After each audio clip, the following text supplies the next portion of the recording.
Morning wake up ஆகி outdoor work out பண்ணலான்னு வெளியே போனால் பயங்கரமான மழை ஸ்டேபிளாக பெய்துக்கிட்டே இருக்குது. சரி, மீதி ஒர்க் அவுட் இன்டோர்லேயே பண்ணணும்னு சொல்லிட்டு இன்டோர்லேயே பண்ணிட்டேன்.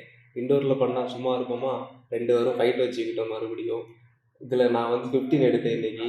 எங்கள் அண்ணன் ஒரு 16ல் 17 எடுப்பான். நெக்ஸ்ட் டைம் அதை பீட் பண்ணிடலாம்னு நினச்சேன்.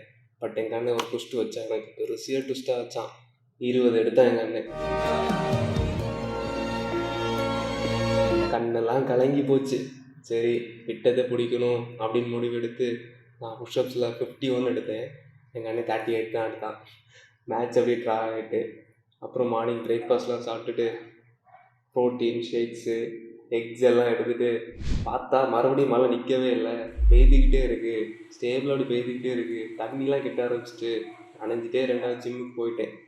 ஃபுல் வெட்டு இருந்தாலும் விடலையே. ஷட்டெல்லாம் ரிமூவ் பண்ணிவிட்டு லெக் டே, பயங்கரமான லெக் டே முடிச்சுட்டு நனைஞ்சிட்டே வீட்டுக்கு வந்துட்டேன். மறுபடியும் நான் மழை நிற்கலை, தண்ணிலாம் கிட்ட ஆரம்பிச்சிட்டு. இப்போ கொஞ்சம் பரவாயில்ல நினைக்கிறேன், தண்ணி கிட்டுறதுலாம் இறங்கிட்டு இருக்கு. எல்லோரும் சேஃபாக வீட்டில் இருங்க, ரொம்ப வெளியே போகாதீங்க. ஜிபி பாட்காஸ்ட் ஃபாலோ பண்ணி வச்சுக்கோங்க.